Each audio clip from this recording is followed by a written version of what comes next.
The Galactic Council had long erased humanity from their records. To them, humans were nothing more than a failed experiment, a species too dangerous, too unpredictable to be allowed among the stars. Centuries ago, they had gathered in their grand halls and passed the ultimate judgment, exile. The memory of that event had faded over time. Now, humanity was nothing more than a ghost story, a lesson whispered to young diplomats. Never let a species grow too powerful. The Council believed their decision had been final. They believed humans had perished in the dark void, lost without the advanced technology and resources of the core worlds. But they were wrong.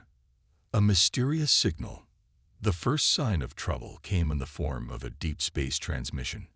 The Council's finest technicians worked tirelessly to decode it, but the moment they succeeded, a chill ran through the room. Humanity has returned. Prepare accordingly. The message was simple, but the implications were terrifying. The transmission had originated from the edge of known space, an area long abandoned and thought to be uninhabitable. The Council chambers erupted into chaos. Had the humans truly survived? Was this a trick? Or worse, had they thrived? The warship approaches. As debates raged on, sensors picked up something even more disturbing. A massive vessel moving toward Council-controlled space. At first, they thought it belonged to one of the established empires. But as scans poured in, the truth became clear. This was not an alien warship. This was human. And it was unlike anything they had ever seen. A ship beyond their imagination. The warship was enormous, its structure sleek and predatory, with black armor that absorbed scans like a void in space. Its energy readings were off the charts, and its weapons systems were an enigma. Council analysts couldn't determine their full capability, and that terrified them. This is impossible," stammered High Chancellor Vauquelin, his scales darkening with fear. "Humans should not have survived, let alone built something like this." "Maybe it's a bluff," suggested an anxious official, "a scavenged ship from another empire." But deep down, they all knew the truth. This warship was not stolen. It was built by humans. Panic in the Council. The leaders of the galaxy sat in stunned silence. The species they had discarded, the species they had doomed, had returned. But why? Was this an act of revenge? A warning? "Send a message," Vauquelin ordered finally, trying to mask his fear. "We must know their intentions." A transmission was sent to the warship. No response. Instead, the warship adjusted its course, heading straight for the Galactic Council's capital world. A shocking revelation. As the Council scrambled to assemble their fleets, the realization dawned on them. This was just the beginning. If humans had built one warship, how many more did they have? And if they had survived exile, what else had they become? The last words of the transmission echoed in the High Chancellor's mind. "Humanity has returned. Prepare accordingly." He shivered. The Council was not prepared. The Galactic Council watched in growing dread as the unidentified warship continued its silent, steady approach. Every sensor array, every long-range scan confirmed the same terrifying reality. This was a human vessel, and it was unlike anything the Council had ever encountered before.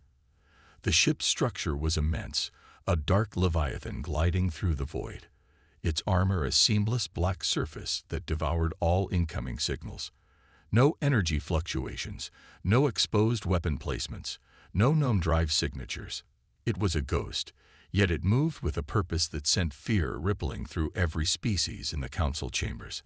High Chancellor Vauquelin sat motionless, his talons digging into the ceremonial armrest of his seat, his twin hearts hammering in his chest. How was this possible? Humanity had been cast out, left to wither in the depths of uncharted space. Their resources were stripped, their technology confiscated, their worlds abandoned. By all logic, they should have vanished, extinguished by the harshness of the void. But now, before the eyes of the most powerful species in the galaxy, they had returned, and they had returned stronger. The Council's defense fleet, stationed around the capital world, was already on high alert.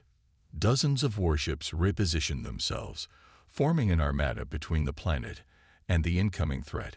Fighters scrambled, battlecruisers activated their shields, and dreadnoughts charged their weapon arrays. Yet, despite the overwhelming display of firepower, unease gripped every commander and officer. They did not know the full capabilities of this human vessel. It was an unknown variable, and unknowns were dangerous. "Attempt communication again," Vauquelin ordered, his voice betraying none of the fear clawing at his mind. The transmission was sent, a direct hail, a plea for clarification. No response. The warship maintained its course, moving at a calculated, deliberate speed. It was not attacking, but it was not stopping either. It was testing them, gauging their reaction, watching. The silence was worse than an open declaration of war. Across the council chambers, panic erupted among the representatives of various species. Some demanded an immediate preemptive strike, arguing that humans could not be allowed to set foot in council-controlled space. Others hesitated, fearing that an unprovoked attack could awaken an even greater threat. A few, the oldest among them, simply sat in stunned horror, as if recalling something long buried, a nightmare stirring from the past. One voice cut through the chaos. "Admiral Rethen, commander of the Council's defense fleet. Chancellor, we cannot allow this ship to reach the capital. If they do not respond, we must assume hostility. Give the order, and we will destroy them before they get any closer." There it was. The choice, a single command, and they could obliterate this human vessel before it even had a chance to act. And yet, Vauquelin hesitated. His instincts screamed at him. This was not just another lost species crawling back for vengeance. There was something more at play. A deeper game being played. But could he risk waiting to find out what it was? Before he could give an order, a new development froze the entire room. The human ship had finally responded. Not with words, not with diplomacy, but with action. The warship slowed, halting just outside the outermost defense perimeter, hanging in the void like a silent executioner. Then, without warning, a pulse rippled outward from the vessel, an energy signature so vast, so foreign, that every system across the Council's fleet flickered and died in an instant. Shields collapsed, weapons powered down, engines fell into eerie silence. The fleet had been rendered useless in less than a second. Panic surged through the Council as realization struck them all at once. The humans had just demonstrated their power, not through violence, but through absolute control. They had returned from exile, not as the desperate remnants the Council had expected, but as something far, far worse. The chamber fell into a stunned silence as they all came to the same terrifying conclusion. The humans were not here to ask for a place among them. They were here to judge. The silence in the Galactic Council chamber was suffocating. Every representative, every admiral, every strategist sat frozen in place as the implications of what had just happened sank in. The warship that had appeared from the void, human in origin, but something far beyond what the Council had ever imagined, had just neutralized their entire defense fleet without firing a single shot. It was not an act of war. It was not an attack. It was a statement. A reminder that the exiled species they had cast out had returned, and they were no longer at the mercy of the Council's power. Chancellor Vauquelin struggled to maintain composure as his eyes remained locked on the massive ship hanging motionless outside the fleet's perimeter. No hails, no transmissions, just silent, undeniable presence. The Council's finest warships, some of the most advanced in the galaxy, drifted helplessly in the void, stripped of power, shields, and weapons. Whatever technology the humans had developed in their exile was beyond anything the Council could have predicted. And now, the question that loomed over every mind in the room was simple and terrifying. What do they want? Admiral Rethen, his voice unusually quiet, broke the silence. We cannot allow this to stand. Chancellor, we must act before it's too late." Vauquelin turned to face him, his expression unreadable. Act? How? You saw what they did. With a single pulse, they disabled an entire armada. If we push them further, do you truly believe they won't escalate? Rethan hesitated, but then clenched his jaw. We have reserves. The planetary defense grid is still active. We can deploy surface cannons, orbital strike systems, if we launch everything we have at them now, before they can react. The chamber erupted into a chaotic debate. Some supported Rethan's call for an immediate counterattack. Others were paralyzed by fear, unwilling to risk provoking the humans into outright destruction. Then, a deep, resonating sound cut through the air. An incoming transmission. The humans had finally decided to speak. The screen in the center of the chamber flickered to life, and every being in the room leaned forward. But instead of a human face, instead of a declaration or demand, the transmission showed something else entirely. A recording. It was an image of an old Galactic Council assembly, one from centuries ago. The faces were younger, the halls were pristine, but the event it captured was unmistakable. It was the trial, the moment when the Council had exiled humanity. Gasps filled the room as representatives recognized the scene playing before them. The trial had been a harsh one, the sentence absolute. Humanity had been deemed too dangerous, too volatile. The decision had been unanimous. They were to be cast into the void, stripped of resources, their colonies abandoned, their access to trade and diplomacy severed. And now, the exiled had returned. The video ended, and another moment of silence followed.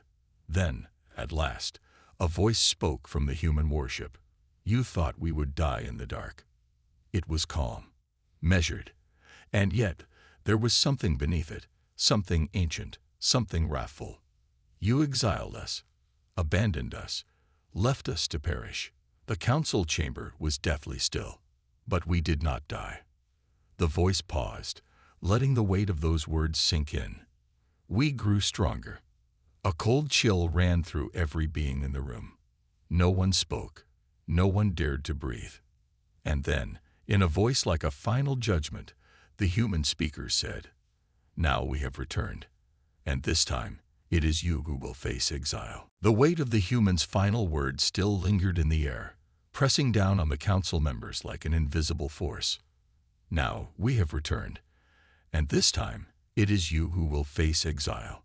The threat, or was it a promise, sent shockwaves through the chamber. Chancellor Vauquelin's mind raced. This was not the desperate plea of a forgotten people seeking justice. This was something far worse. This was power. This was vengeance measured in centuries.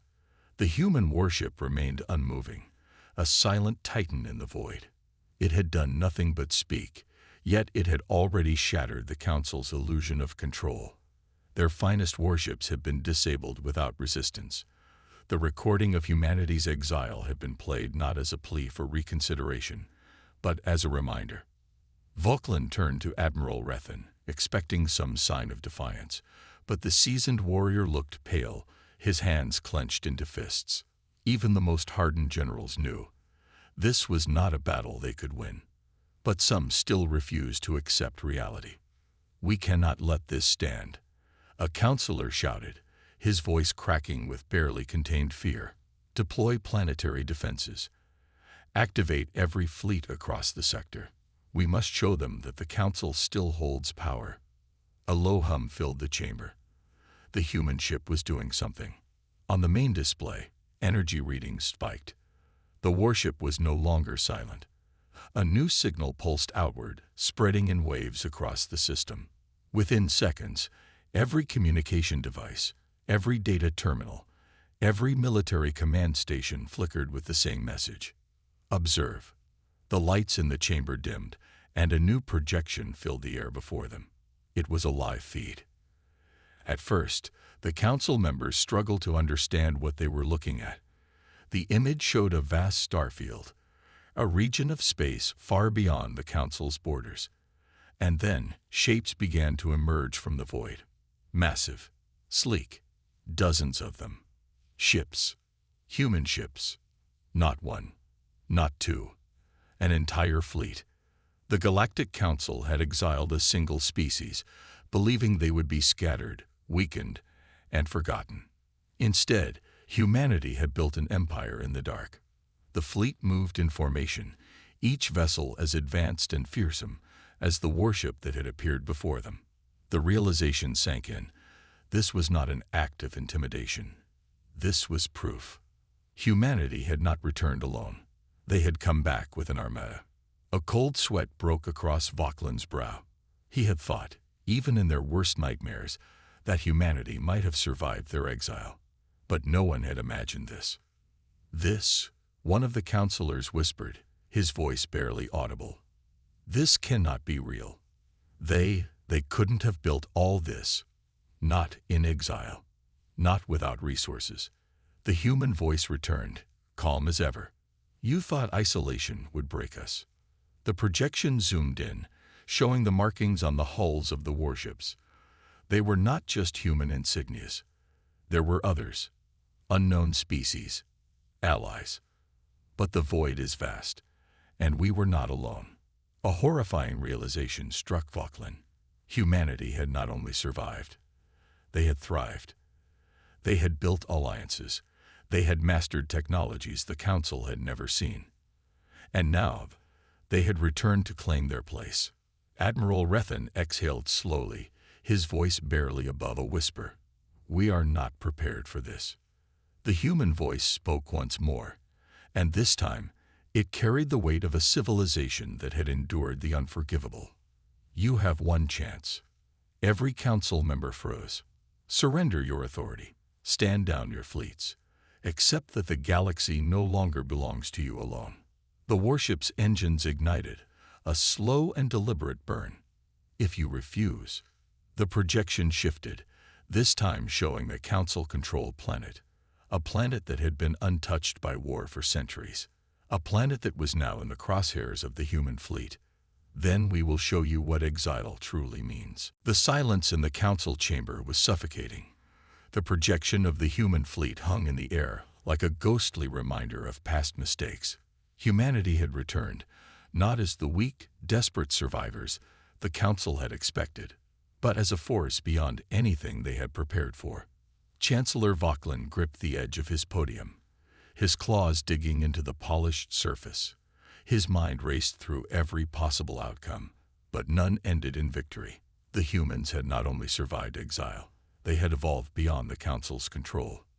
This is madness, one of the counselors finally managed to say, his voice trembling. They can't seriously expect us to just hand over our authority. And what alternative do you suggest? Admiral Rethen's voice was cold. He had seen enough battles to know the difference between a fight and a slaughter. Our fleets are useless. Our defenses are nothing to them. If we resist, we don't just lose power, we lose everything. Vauquelin wanted to argue, wanted to claim that they still held some measure of control, but the human warship hanging above their homeworld said otherwise.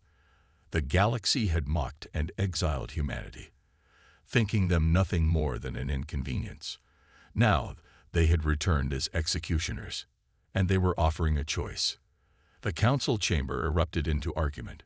Some demanded negotiations, others called for defiance, but all of them spoke from a place of fear. The humans were no longer beneath them. They had become something far greater. The transmission from the warship remained open. They were waiting for an answer. Finally, Vauquelin raised a hand, silencing the room. His voice, though strained, held firm.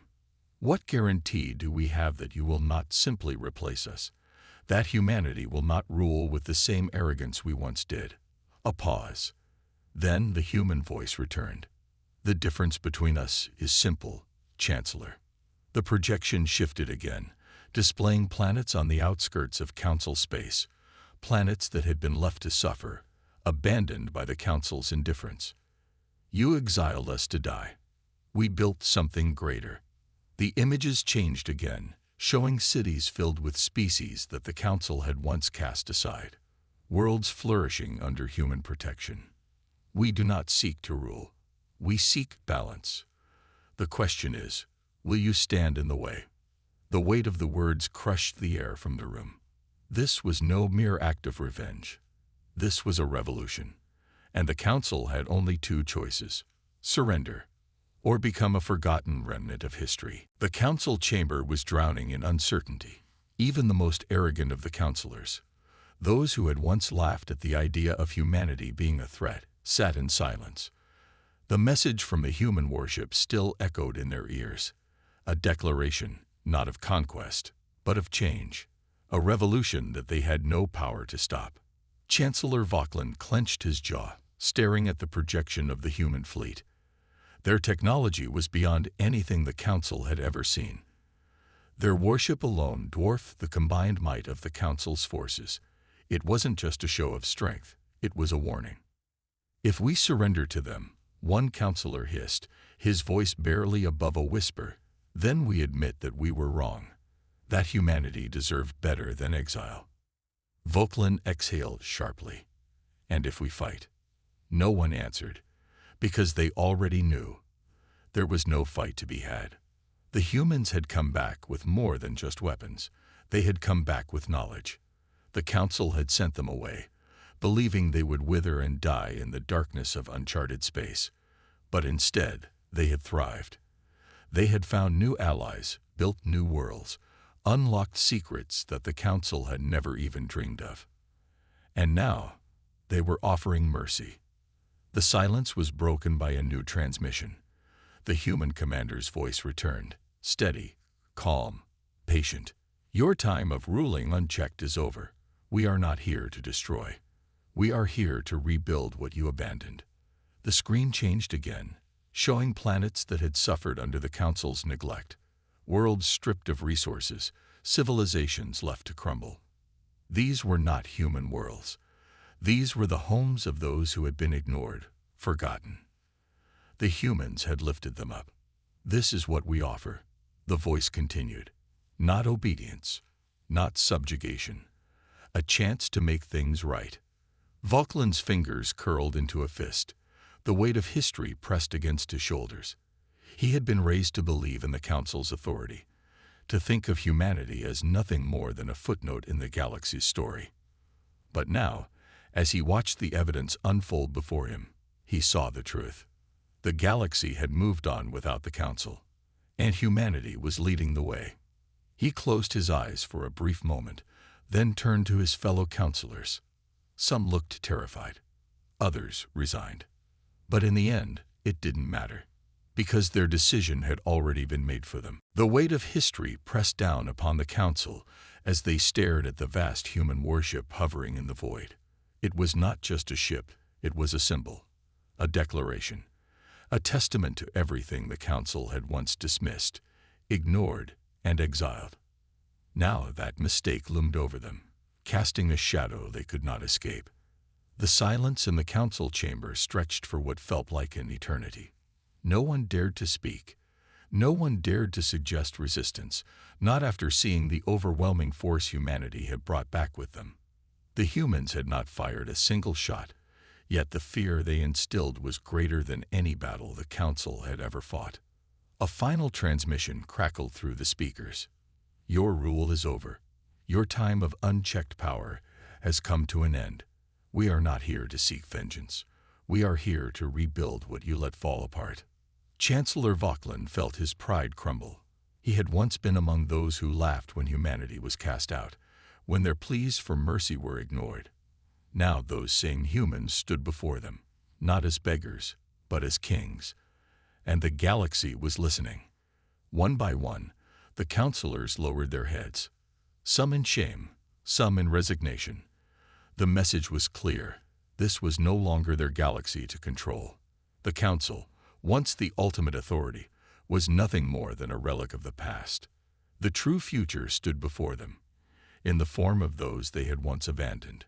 With a deep breath, Vauquelin stood. His voice was hoarse when he finally spoke. "We surrender."